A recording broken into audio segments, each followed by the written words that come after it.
नमस्कार, आप सभी का स्वागत है आज की क्लास में। इसमें आप सभी को हिंदी के 20 प्रश्न मिलेंगे जो कि हिंदी से संबंधित सभी प्रतियोगी परीक्षाओं में आप लोगों के लिए बहुत ही महत्वपूर्ण होंगे। चाहे वो केबीएस हो, चाहे वो एनबीएस हो, चाहे डीएसएसबी हो, चाहे नेट जेआरएफ हो, चाहे यूपी टीजीटी पीजीटी का हो, चाहे एमपी का हो, चाहे हरियाणा का हो, चाहे बिहार का हो, कोई भी एग्ज़ाम होगा, किसी भी स्टेट का होगा, हिंदी से संबंधित कोई भी परीक्षा होगी, आप लोगों के लिए ये प्रश्न बहुत ही महत्वपूर्ण होंगे। तो चलिए देखते हैं आज का पहला प्रश्न। आज का पहला प्रश्न है, आर्य समाज की स्थापना किस वर्ष हुई? 1875 ईस्वी, 1850 ईस्वी, 1877 ईस्वी। उपर्युक्त में से एक से अधिक, इनमें से कोई नहीं। तो आर्य समाज की स्थापना हुई है 1875 ईस्वी में, और ये स्वामी दयानंद सरस्वती ने की है। आर्य समाज की स्थापना स्वामी दयानंद सरस्वती ने की है। 1875 में ही सत्यार्थ प्रकाश का प्रथम संस्करण प्रकाशित हुआ। अगला प्रश्न है, तो जब प्रश्न में नहीं है शब्द पूछा जाता है तो वहाँ पर हम लोगों को विशेष ध्यान देना चाहिए, क्योंकि है और नहीं है में कंफ्यूज होकर हम लोग आते हुए प्रश्नों को भी गलत कर जाते हैं। तो इसलिए प्रश्न को ध्यान से पढ़िए और सारे ऑप्शन को पढ़िए। पेपर में प्रश्न में पूछा क्या गया है और ऑप्शन में क्या क्या है, तो इसलिए हमको सभी पढ़ना है पूछा गया है कि नहीं है पूछा गया है। तो इसमें नहीं है पूछा गया है कि कौन सा भारतेंदु मंडल का लेखक नहीं है, तो भारतेंदु मंडल के लेखक बालकृष्ण शर्मा नवीन जी नहीं हैं, तो बी ऑप्शन हमारा सही होगा। ये द्विवेदी मंडल के कवि हैं। बालकृष्ण शर्मा नवीन द्विवेदी मंडल के कवि हैं। द्विवेदी मंडल के अन्य कवि हैं मैथिली शरण गुप्त, रामचरित उपाध्याय,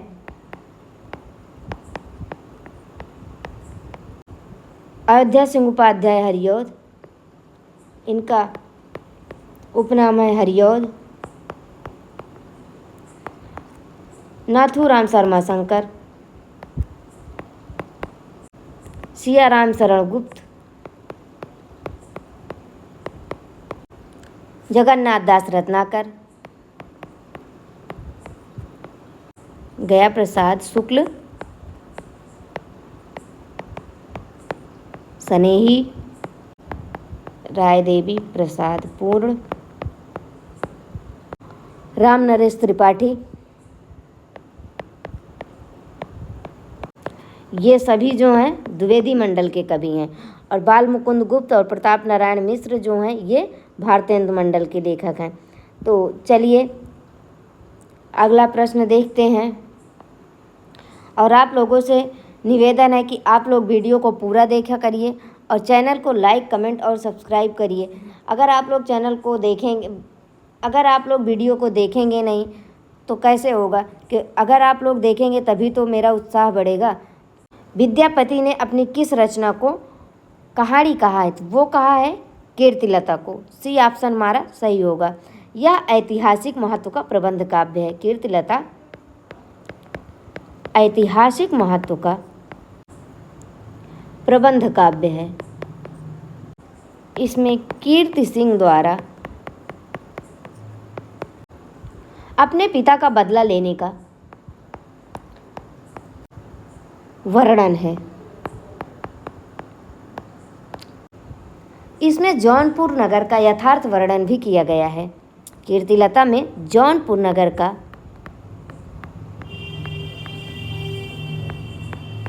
का यथार्थ वर्णन भी किया गया है। कीर्ति पताका अभी तक सूचना मात्र है। कीर्ति पताका जो है अभी तक सूचना मात्र है। ये रचना कीर्ति पताका विद्यापति की अभी तक सूचना मात्र है। पेपर में पूछ लिया जाएगा कि विद्यापति की कौन सी रचना अभी तक सूचना मात्र है, तो कीर्ति पताका है। और किस रचना में जौनपुर नगर का यथार्थ वर्णन किया गया है, तो कीर्तिलता में। और ऐतिहासिक महत्व का प्रबंध काव्य विद्यापति का कौन सा है, तो वो भी कीर्तिलता है। और इसमें कीर्ति सिंह द्वारा अपने पिता का बदला लेने का वर्णन किया गया है। तो इस प्रकार जो है इसमें कई प्रश्न बन सकते हैं। और विद्यापति पदावली विद्यापति के यश का आधार है। विद्यापति के यश का आधार है। अगला प्रश्न है, कबीर दास की भाषा को पंचमेल खिचड़ी किसने कहा है? श्याम सुंदर दास, आचार्य रामचंद्र शुक्ल, हजारी प्रसाद द्विवेदी, उपर्युक्त में से एक से अधिक, इनमें से कोई नहीं। तो कबीर दास की भाषा को पंचमेल खिचड़ी किसने कहा है? वो कहा है श्याम सुंदर दास ने। और इन्होंने ही रहस्यवादी कवियों में, श्याम सुंदर दास ने ही रहस्यवादी कवियों में कबीर का स्थान सर्वोच्च माना है। और आचार्य रामचंद्र शुक्ल ने कबीरदास की भाषा को सधुक्कड़ी कहा है। और हजारी प्रसाद द्विवेदी ने कबीरदास को वाणी का डिक्टेटर कहा है। अगला प्रश्न है, निम्नलिखित में से नंददास की रचना कौन है? मानमंजरी, रसमंजरी, दान लीला, उपर्युक्त में से एक से अधिक, इनमें से कोई नहीं। जिसमें हमें बताना है कि नंददास की रचना कौन सी है, तो डी ऑप्शन होगा, उपर्युक्त में से एक से अधिक। दान लीला, रसमंजरी और मानमंजरी दोनों जो है नंददास की रचना है। दान लीला और ध्रुव चरित्र 1550 ईस्वी। ये दोनों रचनाएं परमानंद दास की हैं। दान लीला और ध्रुव चरित्र ये दोनों रचनाएं परमानंद दास जी की हैं। और रासमंजरी, मानमंजरी ये दोनों नंददास की रचनाएं। तो इस प्रकार उत्तर हमारा डी ऑप्शन होगा। अगला प्रश्न है, रसिक प्रिया के रचनाकार हैं? चिंतामणि, केशवदास, भिखारीदास, उपर्युक्त में से एक से अधिक, इनमें से कोई नहीं। तो रसिक प्रिया के रचनाकार हैं केशवदास। और रसिक प्रिया का जो है प्रकाशन वर्ष है 1591 ईस्वी।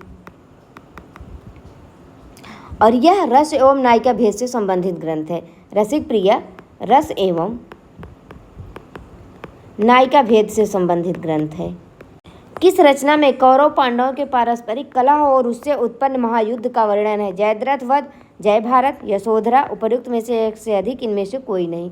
तो ये जय भारत में है। जय भारत में जो है कौरव पांडवों के पारस्परिक कलह और उससे उत्पन्न महायुद्ध का वर्णन है। और जय भारत का प्रकाशन वर्ष 1952 ईस्वी।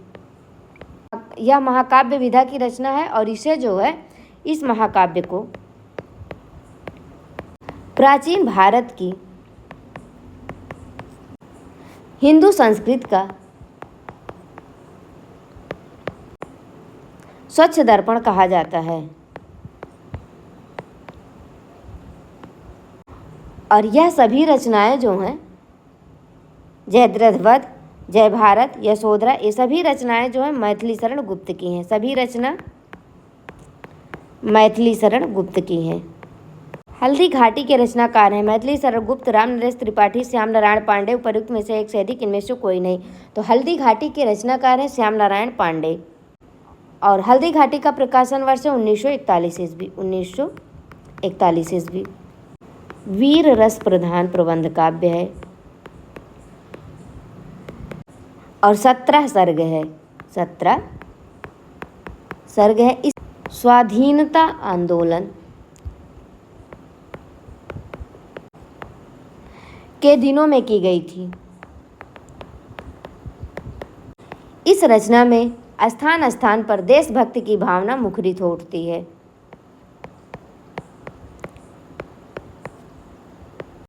आपका प्रश्न इसमें कई तरीके से बन सकता है, क्योंकि अब प्रश्न पेपर में जो है रचना और रचनाकार कम, कौन सी रचना किस पर आधारित है, किसके बारे में क्या कहा गया है, पात्र कौन से हैं और पात्रों ने क्या कहा है, वो डीप जाके पूछा जा रहा है। अगला प्रश्न है, दुमदार आदमी नाटक के रचनाकार कौन है? जयशंकर प्रसाद, मक्खनलाल चतुर्वेदी, चंद्रगुप्त विद्यालंकार, उपर्युक्त में से एक से अधिक, इनमें से कोई नहीं।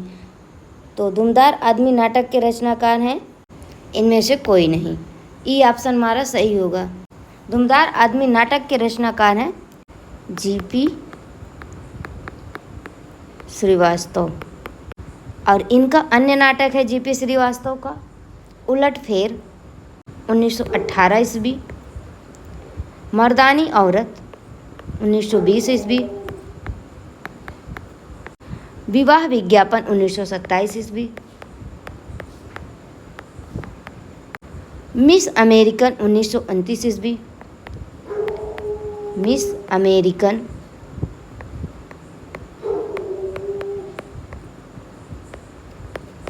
1929 ईस्वी।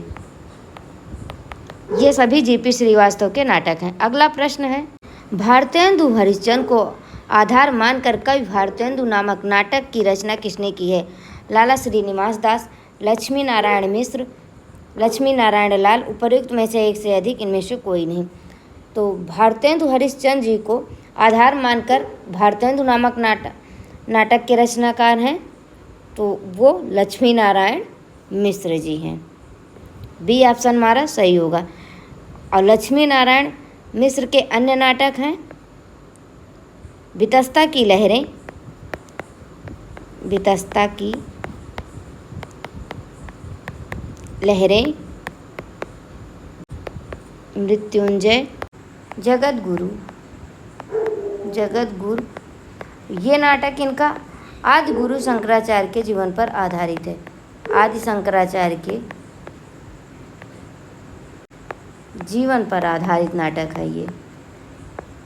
कलिराज की सभा निबंध किसने लिखा है? बालकृष्ण भट्ट, प्रताप नारायण मिश्र, भारतेंदु हरिश्चंद्र, उपर्युक्त में से एक से अधिक, इनमें से कोई नहीं।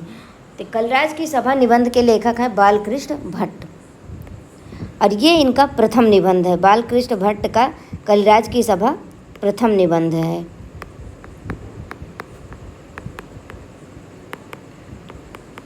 यह निबंध कविवचन सुधा में प्रकाशित हुआ था। कलिराज की सभा कविवचन सुधा में प्रकाशित हुआ था। सुधा में प्रकाशित हुआ था। बालकृष्ण भट्ट भारतेंदु युग के सर्वोत्कृष्ट निबंधकार हैं। इन्होंने लगभग 1000 निबंधों की रचना की है। 1000 निबंधों की रचना की है। बालकृष्ण भट्ट के निबंध जो हैं निबंध भट्टमाला में, निबंध भट्टमाला, इसके 2 भाग हैं, 2 भागों में संग्रहित है। निम्नलिखित में से फणीश्वर नाथ रेणु की कहानी नहीं है। आदिम रात्रि की महक, अग्निखोर, आर पार की माला, उपर्युक्त में से एक से अधिक, इनमें से कोई नहीं। तो फणीश्वर नाथ रेणु की कहानी कौन सी नहीं है? तो वो आर पार की माला। सी ऑप्शन हमारा सही होगा। ये 1955 ईस्वी में प्रकाशित 1955 ईस्वी में प्रकाशित शिव प्रसाद सिंह का कहानी है। शिव प्रसाद सिंह की कहानी है। अगला प्रश्न है, एक चूहे की मौत उपन्यास के लेखक कौन है? वदी उज्जमा, अमरकांत, गोविंद मिश्र, उपर्युक्त में से एक से अधिक, इनमें से कोई नहीं। तो एक चूहे की मौत वदी उज्जमा का उपन्यास है, और यह जो है एक चूहे की मौत फैंटेसी शैली में लिखा गया प्रतीकात्मक उपन्यास है। फैंटेसी शैली में लिखा गया एक प्रतीकात्मक उपन्यास है। अगला प्रश्न है, निम्नलिखित में से प्रतिज्ञा उपन्यास के पात्र नहीं हैं? प्रेमा, अमृत राय, अमरकांत, उपर्युक्त में से एक से अधिक, इनमें से कोई नहीं। तो इसमें हमें बताना है कि प्रतिज्ञा उपन्यास का कौन सा पात्र नहीं है। तो वो जो है अमरकांत। अमरकांत कर्मभूमि उपन्यास के पात्र हैं। कर्मभूमि, और कर्मभूमि 1932 ईस्वी में प्रकाशित है। 1932 ईस्वी में प्रकाशित और प्रेमचंद का उपन्यास है। कर्मभूमि उपन्यास के अन्य पात्र हैं डॉक्टर शांति कुमार, सलीम, सुखदा नैना, मुन्नी। ये सभी जो है कर्मभूमि के अन्य पात्र हैं। अप्रतिज्ञा 1929 ईस्वी में प्रकाशित हुआ है, और ये भी प्रेमचंद का ही उपन्यास है। निम्नलिखित में से आत्मकथा विधा की रचना नहीं है। आज के अतीत, चेतना के बिंब, जीवन चरित्र, उपर्युक्त में से एक से अधिक, इनमें से कोई नहीं। तो इसमें हमें बताना है कि कौन सी विधा आत्मकथा की नहीं है। तो वो जो है चेतना के बिंब। ये जो है चेतना के बिंब 1967 ईस्वी में प्रकाशित डॉक्टर नगेंद्र का रेखा चित्र है। डॉक्टर नगेंद्र का रेखा चित्र है। आज के अतीत भीष्म साहनी की आत्मकथा है। जीवन चरित्र 1960 ईस्वी में प्रकाशित दयानंद सरस्वती की आत्मकथा है। नंद सरस्वती की आत्मकथा है। अगला प्रश्न है, वक्रोक्त को वाच्य और ध्वन को व्यंग किसने माना है? आनंदवर्धन, रुद्रट, वामन, उपर्युक्त में से एक से अधिक, इनमें से कोई नहीं। तो वक्रोक्ति को वाच्य और ध्वन को व्यंग माना है आनंदवर्धन ने। वामन ने वक्रोक्ति को सादृश्य मूलक लक्षण के रूप में अर्थालंकार माना है। सादृश्य लक्षणा वक्रोक्ति, इनका कथन है सादृश्य लक्षणा वक्रोक्ति। रुद्रट ने वक्रोक्ति को एक प्रकार का शब्द अलंकार माना है और इसके दो भेद किए हैं, काक वक्रोक्ति और श्लेष वक्रोक्ति। जहाँ कारण के रहते हुए भी कार्य नहीं होता वहाँ कौन सा अलंकार होता है? विरोधाभास अलंकार, विशेषोक्ति अलंकार, विभावना अलंकार, उपर्युक्त में से एक से अधिक, इनमें से कोई नहीं। इसमें हमें बताना है कि जहाँ कारण के रहते हुए भी कार्य नहीं होता वहाँ कौन सा अलंकार होता है, तो वहाँ पर विशेषोक्ति अलंकार होता है। बी ऑप्शन हमारा सही होगा। पानी बीच मीन पियासी, पानी बीच मीन पियासी,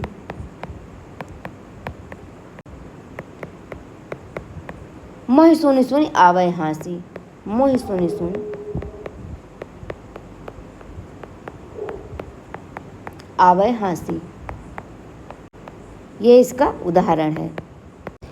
विरोधाभास अलंकार वहाँ पर होता है जहाँ वास्तविक विरोध न होकर विरोध का आभास हो, जहाँ वास्तविक विरोध न होकर विरोध का आभास हो। जैसे उदाहरण है इसका विरोधाभास अलंकार का, या अनुरागी चित्त की गति समझे नहीं कोई, या अनुरागी चित्त की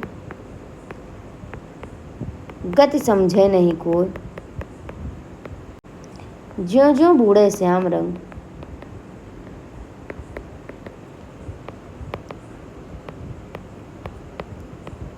श्याम रंग त्यों त्यों उज्ज्वल होय, उज्ज्वल होय। ये विरोधाभास अलंकार का उदाहरण है। विभावना अलंकार वहाँ पर होता है जहाँ कारण के बिना कार्य संपन्न होने का चमत्कार घटित होता है, वहाँ विभावना अलंकार होता है। या अर्थात जहाँ कारण के बिना कार्य की सिद्धि हो, जहाँ कारण के बिना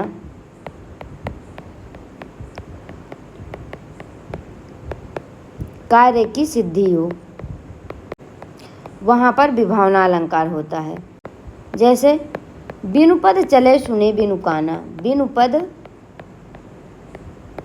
चले सुने बिनु काना, कर बिनु कर्म करे विधि नाना, विधि नाना।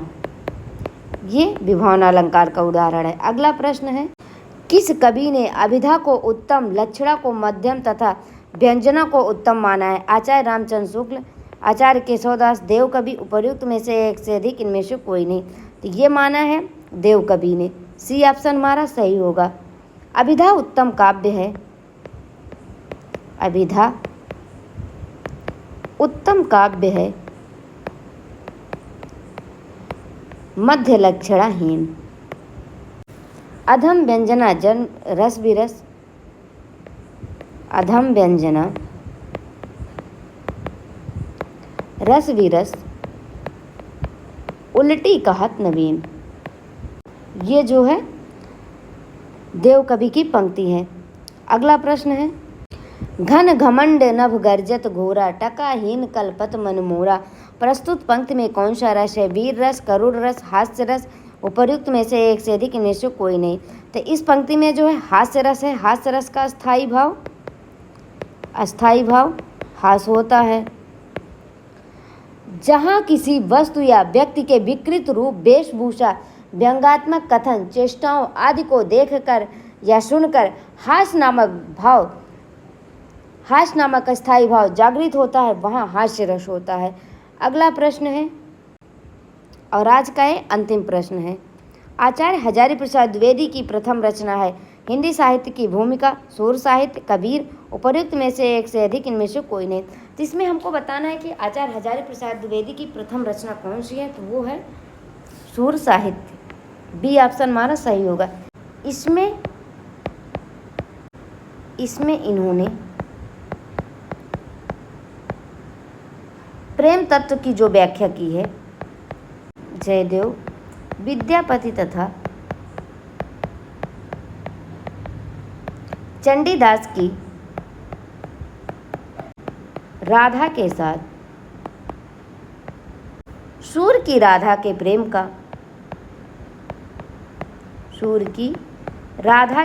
का जो सूक्ष्म पार्थक्य दिखाया है, उसमें उनका समीक्षक स्वरूप प्रकट हुआ है।